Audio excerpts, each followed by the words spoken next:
Rajendra Kantilal Patel, secretary Unava APMC. ગુજરાતની અંદર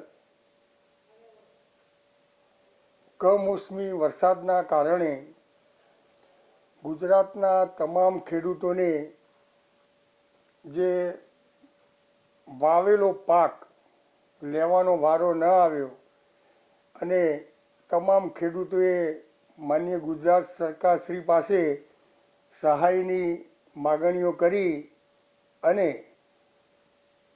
ગઈકાલે ન્યૂઝના માધ્યમથી મેં પણ જાણકારી મેળવી કે ગુજરાત સરકારે 10,000 કરોડનું જે રાહત પેકેજ જાહેર કર્યું, ખરેખર ધન્યવાદને પાત્ર છે.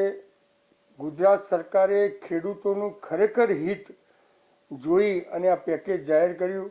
આવું પેકેજ મેં તો આજ સુધી કોઈ વાર સાંભળ્યું નથી અને જબરજસ્ત 10,000 કરોડનું પેકેજ જાહેર કરવું એ પણ એક અદ્ભુત વાત ગણાય. એટલે માન્ય ગુજરાત સરકારશ્રીના મુખ્યમંત્રીથી મોડી અને તમામ મંત્રીશ્રીઓ અને આપણા ગુજરાતના ભારતીય જનતા પાર્ટીના પ્રમુખ શ્રી જગદીશભાઈ પણ આ માહિમમાં જોડાયા અને તમામને ખરેખર હું આભાર પ્રગટ કરું છું.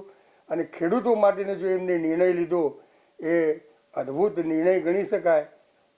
ત્યાર પછી 15,000 કરોડની ટેકાના ભાવની ખરીદી કરવા માટેનું એમને જાહેર કર્યું, એ પણ એક અદ્ભુત વાત ગણાય.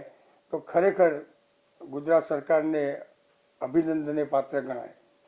કુદરતી આપત્તિના કારણે જે ખેડૂતોને ખરેખર જે નુકસાન થયું એના સામે આ જે 10,000 કરોડનું પેકેજ જાહેર થયું, જેના કારણે ખેડૂતો હવે પોતાને જે નુકસાની જે વેઠવી પડતી હતી એમાં ઘણા અંશે રાહત થશે અને ખેડૂતોને પાછી ફરી એકવાર એમને ખેતી કરવાની જે લગન પકડાશે.